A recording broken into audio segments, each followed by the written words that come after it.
Alors bonjour à tous, alors pourquoi cette vidéo? Tout simplement pour vous montrer mon installation dans mon camping-car. Alors aujourd'hui, on a décidé de travailler, enfin de se balader de plus en plus en autonome. Alors bien que les spots sont de plus en plus rares et on a quand même décidé de ne plus aller trop dans les campings. C'est pas trop on va dire le sujet du camping-car. Donc on va s'en aller vers plutôt de la découverte de coins sympathiques, etc., etc. Donc pour partir en autonome, quand on parle d'autonomie, il faut être vraiment autonome. Et ne pas dire, ah bah ma batterie est à 11 volts, ma batterie est à 11 volts 5, il faut que je les recharge, etc. Moi je voulais savoir où j'en étais. Donc on a fait le choix de basculer, de refaire tout le système du camping-car actuel. Alors le camping-car c'est un petit pépère qui a commencé à prendre de l'âge, il est de 2006, c'est un Bavaria R65 avec un porteur Renault Master 2, voilà, vous savez tout. Alors, bref, donc pour l'installation, voici comment cela se compose. Vous avez ici un boîtier régulateur solaire MPPT 100 volts 20 ampères maxi. Donc on avait à l'époque un régulateur qu'on peut trouver sur toute installation standard de vente de camping-car. Un convertisseur qui n'est pas très intelligent par rapport à celui-là. Je vous invite évidemment à regarder sur YouTube les multitudes de tutos et d'explications, de reportages sur ce genre d'appareil. Voilà, donc j'ai décidé de mettre un convertisseur de chez Victron, une marque sûre. Ici, j'ai refait donc les protections. Donc protection sur le 220 standard, alimentation 220, donc qui vient de l'extérieur du camping-car et qui, je vous expliquerai un petit peu après, qui peut venir également d'une autre source d'énergie 220.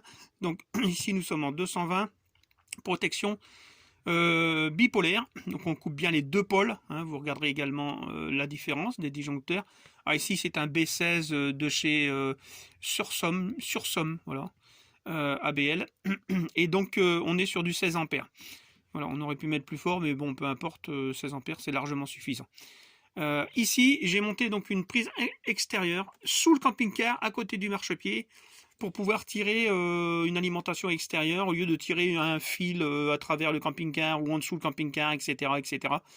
J'ai préféré repasser une alimentation totale avec une sélectivité. Donc ici, on est en 10 ampères. 10 ampères. Et donc je la mets quand j'ai besoin de mettre la prise. Quand c'est un problème, bon, normalement dans la sélectivité, il devrait disjoncter avant celui-là, quoique ça va très très vite. Donc peu importe, j'ai protégé avec 10 ampères. Ici, vous avez à côté deux autres disjoncteurs interrupteurs. C'est plutôt des interrupteurs plus que des disjoncteurs. Pourquoi? Parce qu'en fait, ils sont basés sur la sortie du panneau solaire. C'est-à-dire que le panneau solaire rentre en alimentation et après je distribue. Et donc je peux couper le panneau solaire grâce à ces deux sectionneurs ou interrupteurs si on peut appeler ça comme ça. Mais à l'origine, ce sont des disjoncteurs magnétothermiques. Voilà. Donc j'ai mis ces sectionneurs, pourquoi? Parce qu'en fait j'avais besoin de basculer sur deux sources de rechargement au niveau du panneau solaire. Alors petite parenthèse, le panneau solaire, j'avais un comment on appelle ça, un multicristallin, un polycristallin, pardon, un polycristallin qui n'était pas des mieux. C'était un 110 watts. Je suis basculé aujourd'hui sur deux batteries AGM 100 ampères, 100 ampères-heure, pardon. Comme je suis basculé sur deux batteries, je me suis dit peut-être que mon panneau ne suffira pas en autonome pour recharger les batteries. Donc j'ai directement doublé. Donc je suis passé sur un 220 watts au niveau d'un monocristallin PERC, pardon, PERC. Donc je vous invite à voir la vidéo de Phil et Fab. Il explique parfaitement et c'est le même panneau que Philippe. Donc dans sa vidéo sur YouTube. Voilà. Donc en résumé, deux batteries de 100 ampères-heure, montées en parallèle évidemment, alimentées au niveau d'une source d'alimentation d'un panneau solaire pour la recharge de type PERC, je me répète, et c'est un 220 watts. Voilà. Donc, alors pourquoi? Je reviens un peu à mes moutons. Ici, vous avez la possibilité donc de basculer. Ici, vous avez la possibilité de basculer directement. Soit quand les deux sont baissés, le panneau solaire ne débite dans aucun des éléments. Lorsque je remonte celui-là, c'est bien marqué ici, vous avez panneau solaire pour le camping-car. Donc à ce moment-là, lorsque bien sûr il est en fonctionnement avec le soleil, tout ce qu'on veut, etc., on charge les batteries comme à l'habitude, hein, comme un camping-car standard. Par contre, lorsque mes batteries sont chargées, au lieu de inutilement ne pas avoir besoin, mis à part pour le maintien de charge, mes panneaux solaires, j'ai un système qui s'appelle un système de batterie autonome, hein, qu'on connaît aujourd'hui de plus en plus. On en fait beaucoup la promotion en ce moment. Et donc j'ai une EcoFlow. C'est une EcoFlow. Je ne sais plus le nom. Je ne sais plus, ça va me revenir.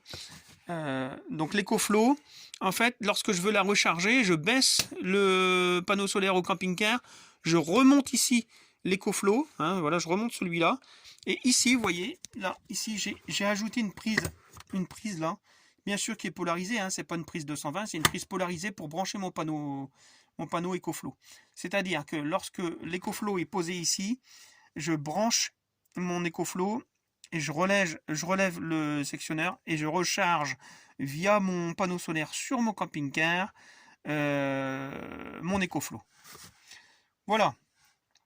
Après, vous allez me dire pourquoi tout à l'heure je vous ai parlé de deux alimentations de 220. Tout simplement pourquoi? Parce que ici, vous voyez, il y a un commutateur qui va sur camping-car. Je vais essayer de zoomer, de camping-car à EcoFlow. Donc camping-car, lorsque c'est camping-car, vous avez la prise qui est à l'extérieur de vos camping-cars, vous arrivez sur une aire de repos, genre camping-car park, etc., où il y a du courant en distribution, ou bien dans un camping où vous payez le courant, etc., vous avez une borne comme d'habitude. Évidemment, vous restez sur camping-car, enfin moi je reste sur camping-car, je branche à l'extérieur, et tout est alimenté en 220 dans le camping-car. Maintenant, moi, comme je veux faire de l'autonome, mais je veux quand même malgré tout garder mes petits ustensiles, genre mon grille-pain le matin, une petite cafetière, voilà, me faire réchauffer un petit café vite fait avant de partir avec mon micro-ondes, etc. Ça m'embêtait de ne plus utiliser tout le matériel que j'avais. Alors je me suis dit, il faut que je trouve un système. J'ai pas voulu monter un convertisseur parce que c'est un appareil qui est fixe et en même temps je cherchais un système pour avoir aussi une possibilité d'avoir une batterie. On va dire un genre entre guillemets un mini groupe électrogène, malgré que c'est pas un groupe électrogène, puisque quand la batterie est vide ça fonctionne plus, mais au moins avoir une source d'énergie, on va dire autonome, mobile, pour les appareillages de mon domicile, genre poêle à granulés, etc., s'il y a des coupures de courant comme on nous l'a annoncé. Voilà, donc je voulais pas quelque chose de fixe dans le camping-car. Donc en achetant l'EcoFlow, donc qu'est-ce que je fais? Je viens brancher, vous voyez ici, j'ai fait la même prise, j'ai rajouté la même prise qu'on trouve à l'extérieur des camping-cars. Ça c'est pour l'EcoFlow. Je branche mon EcoFlow là-dessus. Donc du coup, en branchant mon EcoFlow dessus, je distribue du 220 dans mon camping-car. Sauf que ça fonctionne uniquement lorsque j'ai basculé sur EcoFlow. Voilà, pour pas mélanger deux sources d'énergie. Parce qu'imaginez-vous, si vous êtes branché sur le 220, vous y pensez plus, vous branchez l'EcoFlow puis vous basculez. Si vous mettez les 220 en même temps, je pense pas que ça va faire bon ménage. Donc, il y a un commutateur 0, 1 pour le camping-car normal et l'EcoFlow. Voilà, lorsqu'on est comme ça, on est comme si de la même manière qu'on était branché à l'extérieur sur le camping-car. C'est indirectement l'EDF personnalisé. Voilà, vous voyez, pour vous montrer, j'ai fabriqué un cordon que j'ai appelé EcoFlow. Je branche ici. Et ça, je le branche sur la prise de l'EcoFlow. Donc comme il me sort du 220, il va m'amener du 220 dans cette prise-là. Et le camping-car va être alimenté en 220. J'ai fait l'expérience, ça fonctionne bien. Micro-ondes, grille-pain, haute aspirante, tout ce qui est en 220 dans le camping-car, ça fonctionne parfaitement. Alors je suis un peu bavard, je suis désolé. Je répondrai aux questions éventuelles, s'il y en a. Alors, pour vérifier aussi, parce que quand je vous ai parlé d'autonome, il faut également savoir combien je consomme, combien il me reste, etc. L'avantage avec le MPPT 120, qui est un MPPT Blue Smart, je crois que c'est ça, c'est pas un Blue Smart ou un Smart tout court, c'est un Smart Solar, pardon. Le Smart Solar, l'avantage c'est qu'on a une application Vitron, qui nous permet de savoir combien le panneau il débite, si on est en négatif, si on est en positif, etc., combien d'ampères on développe. Donc ça, on peut avoir un suivi parfait au niveau de la charge de ces batteries. Par contre, maintenant, effectivement, vous allez me dire, oui, mais quand je suis en autonome, je ne sais jamais combien je dépense en ampérage, est-ce que je peux encore garder la télé, est-ce que je peux faire ci, est-ce que je peux faire ça. Alors, j'ai installé un chat Victron, un BMW 712 Smart, pour avoir également une application supplémentaire sur mon portable. Et j'ai déporté donc le petit contrôleur, parce qu'on a un afficheur évidemment à déporter, sur le panneau que je vais vous montrer tout de suite. Donc, alors vous voyez, je vais vous filmer un peu les batteries. Les deux batteries, je les ai mis ici, dans des coffres à batterie. Voilà, donc ils sont installés ici. Voilà, donc je vais vous montrer tout de suite. Voilà l'installation. Donc ici, on avait on a le pupitre, le panneau de contrôle d'origine, hein, pilote, avec toutes les indications qui vont bien. Et par contre ici, vous voyez, j'ai refabriqué donc une façade en aluminium avec un lexan, etc. Enfin avec un sticker, si on peut appeler ça comme ça. Et vous avez ici le panneau de contrôle Victron Énergie. Donc actuellement, vous voyez, là je suis en train de débiter 7 watts parce que j'ai l'alimentation de l'alarme qui est en cours. Donc elle tourne sur 12 volts évidemment. Elle consomme à elle toute seule, je crois, 2 watts. Il y a un petit peu d'accessoires en veille qui consomment environ 1 watt. Et là, les éclairages qui sont mis, hein, vous voyez, vous avez des éclairages à LED qui sont mis dans le camping-car et qui consomment à eux 4 watts. Voilà. Donc, pour vous faire un petit peu l'expérience, vous voyez, ici, donc, on vous donne une consommation instantanée de 7 watts. Alors, il y a un petit signe négatif devant, ça veut bien dire qu'on est en négatif, c'est-à-dire qu'on est en train de taper sur les batteries. Là, je suis totalement en autonome. Donc ici, on a une consommation de 21 ampères-heure depuis un certain temps. Je ne peux pas vous dire exactement, mais il y a un certain temps, j'ai déjà consommé 21 ampères-heure sur les batteries de 200 ampères. Sachant que sur des batteries AGM en plomb, on a une tension de seuil à éviter, c'est en dessous de 50%. Voilà, donc on va grosso modo avoir jusqu'à 100 ampères-heure. Donc là, on est à 21 ampères-heure. On est à 95,7% donc de restant au niveau de la batterie, enfin des deux batteries, au niveau de la réserve d'énergie, si on veut appeler ça comme ça. Ici, on nous dit qu'on a encore 240 heures d'autonomie. La batterie principale, alors batterie principale, normalement c'est la batterie de la soute. Et après, vous avez une batterie auxiliaire qui est la batterie de démarrage, qu'ils appellent ça, c'est la batterie du porteur. Mais moi, comme j'ai pas mis ma batterie porteur en deuxième batterie, j'ai mis en batterie auxiliaire, j'ai mis ma deuxième batterie. Donc, ce qui fait que la première batterie, on sait qu'elle est à 12 volts 38. Et la deuxième batterie est à 12 volts 38. Voilà. Alors, vous verrez aussi, il y a des tutos pour bien vous expliquer comment relier vos batteries en parallèle. C'est pas suffisant de mettre des batteries en parallèle et puis se dire, voilà, elles sont en parallèle, maintenant j'ai 200 ampères.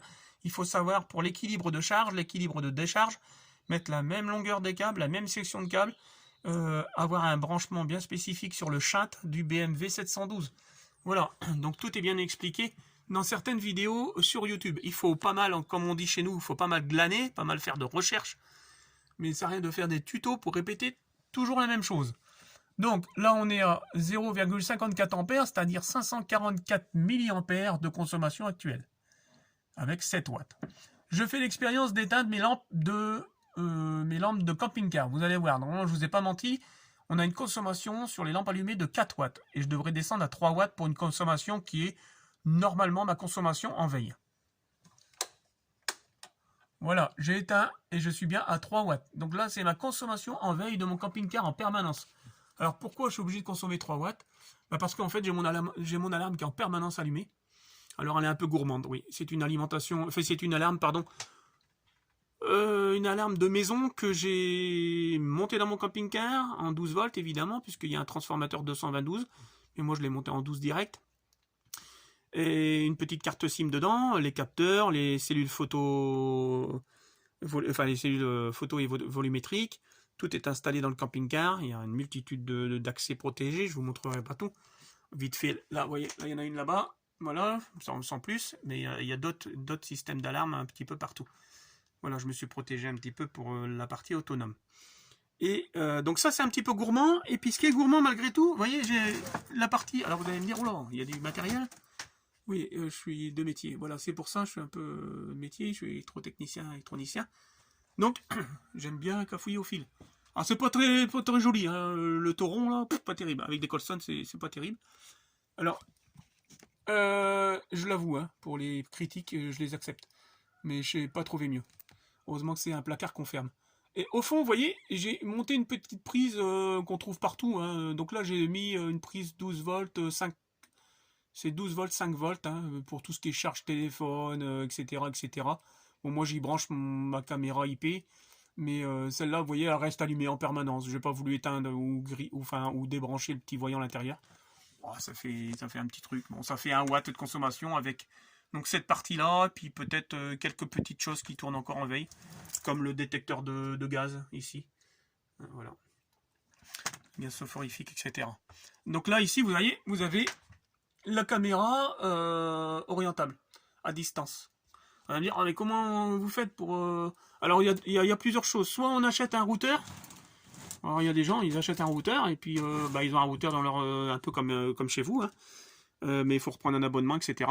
Moi, je m'embête pas. Je pose mon téléphone, je le mets en partage de connexion, mais ça, tout le monde connaît.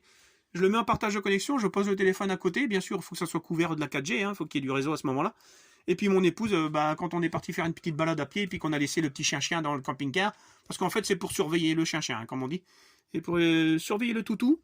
Donc en fait, on peut, si on boit une petite pression, à boire avec modération, une petite pression en terrasse, on peut surveiller le chien-chien s'il n'est pas trop malheureux d'être tout seul.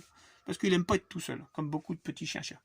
Voilà, donc sur ce, j'espère que cette petite vidéo vous a plu. Alors il y a beaucoup de bagou, hein, il y a beaucoup de moulins à parole, mais comment vous dire, comment vous expliquer autrement voilà mon partage de connaissances et mon partage de besoins. Si des questions ou des commentaires sont demandés, j'hésiterai pas de répondre. Alors, je suis pas un youtubeur, hein. Je suis vraiment qu'un technicien et j'ai jugé bon de vous en parler un petit peu de mon installation. Ça pourrait donner des idées sur l'histoire de l'EcoFlow. Et l'EcoFlow, c'est génial. Franchement, c'est génial. Vous voyez, regardez. Allez, encore une petite parenthèse. J'arrive pas à m'arrêter de parler. Moi. Vous voyez, j'ai mis un petit micro-ondes. C'est un truc à 50 balles. Bon, voilà. Ça m'embêtait de l'enlever parce que je faisais de l'autonome. C'est bien. Un petit matin, hop, on prend un petit café vite fait ou... Voilà, où on est sur le point de partir, faut allumer le gaz, il faut faire ci, il faut faire ça. Le micro-ondes, c'est pratique pour tout le monde, quoi. Moi, j'ai trouvé que c'était pratique. Alors, je dis pas qu'il faut faire des frites, etc. Malgré tout, on peut, hein, avec un EcoFlow, on peut tout faire. Mais bien sûr, jusqu'à disposition de l'énergie suffisante. Hein. Quand elle est vide, l'EcoFlow. Hein. Voilà, donc nous, on a le petit grille-pain, on a le micro-ondes, qu'est-ce qu'on a encore? On a la petite bouilloire pour faire chauffer de l'eau pour le thé. On a la cafetière électrique, voilà quoi. Mais j'ai fait l'expérience, je peux vous garantir que je fais tourner une machine à laver, je fais tourner un frigo, je fais tourner une friteuse, je fais tourner ce que... Bien sûr, alors c'est l'EcoFlow Delta, voilà, ça me revient. Il y a la Delta Mini, il y a les Delta, il y a les Delta Max, et puis il y a la Delta 2, je crois, un truc comme ça. Mais moi j'ai pris la Delta, voilà, elle est toute simple, il n'y a pas de connexion internet, il n'y a pas de connexion sur téléphone, rien du tout. Ça vaut dans les 1300, 1500, allez, on va dire 1500 € maximum. Ça fait 1800 watts en pointe. Et franchement, si vous avez quelque chose à acheter pour vous dépanner en cas de panne électrique, même chez vous, ça peut vraiment vous changer la vie pendant quelques heures ou quelques instants, ou selon ce que vous consommez, ça peut durer plusieurs heures, voire voilà. Moi, je sais que j'avais peur de tomber en panne avec mon poêle à granulés. Je me suis dit, il faut que je trouve un truc. J'avais pas envie de mettre un groupe électrogène avec de l'essence, etc. Foutre le bordel, la zizanie à côté des voisins. Je voulais un truc silencieux. Donc, je me suis dit, oh, l'EcoFlow, c'est pas mal. Et j'ai dit en même temps, ça me servira pour le camping-car. Voilà. Donc, du coup, de ce fait-là, quand j'ai expliqué tout ça à madame, il a fallu que je refasse toute l'installation électrique. Et je peux vous dire que maintenant, je suis rassuré parce que tout est neuf. J'ai pas hésité dans les sections. Sur les batteries, c'est du 16 carrés. Sur le panneau solaire, malgré qu'il n'y a que 5 mètres de câble, j'ai mis du 6 carrés. Sur tout ce qui est jonction entre le régulateur MPPT et les batteries, c'est du 6 carrés également. Sauf que, dommage, les bornes du MPPT sont pas prévues pour du 6 carrés, donc j'ai été obligé de mettre 10 cm de 4 carrés pour pouvoir mettre dans les bornes à visser. Voilà, sinon j'oublie rien. Le reste, non, c'est une prise RJ45 qui vient du shunt jusqu'au panneau de contrôle là-haut. La prise 220, évidemment, la prise 220, c'est... la prise 220, c'est une prise étanche de chez Legrand pour pas nommer en dessous, hein, sous le plancher. Et si je pourrais vous montrer 5 minutes... Ah, je suis bavard. Donc là, alors là c'est le montage des béquilles. Il y a même le montage des boudins. Il y a le boudin des suspensions qui sont montés également, les boudins suspensions que j'ai montés il y a quelques temps. Et là, alors quand on peut regarder, tout est monté que de la gaine évidemment. Hein. Tout est gainé sous... Voilà, tout est gainé. Vous voyez, tout est gainé. Voilà, tout est passé sous gaine. Voilà. Même les... Alors, je sais plus si on voit encore les suspensions. Mais même les suspensions, hein, tout est passé sous gaine. Ah, c'est pas marrant, parce qu'on voit pas grand chose, mais... Ouais. Non, il n'y a rien d'apparent. Voilà. Et sur les béquilles, vous voyez, une petite astuce aussi, si vous n'avez pas vu. Vous voyez, j'ai des capteurs là. Là, j'ai un aimant sur la béquille, puis là, j'ai un capteur électrique, qui est relié avec le buzzer du marchepied. En fait, quand j'oublie mes béquilles, pour pas partir avec les béquilles appuyées, hein, ça faut faire gaffe. Mais en fait, tant que j'ai pas replié ma béquille, elle sonne. Dès que je mets le contact, ça se met à gueuler. Donc je me dis, oh, t'as oublié quelque chose. Voilà. Bon bah écoutez, moi je reste à votre écoute. Posez vos questions. Je réponds dès que je peux. Hein. Excusez-moi parce que je suis pas, je vous dis, un adepte sur Internet et sur Internet et YouTubeur. Oh, la vidéo fait 22 minutes, c'est impressionnant. Allez, gros bisous à vous et puis portez-vous bien. Soyez sages. Respectez les uns et les autres, comme on vous respectera. Et puis, je vous dis bon voyage, bonne route. À bientôt. Ciao, ciao.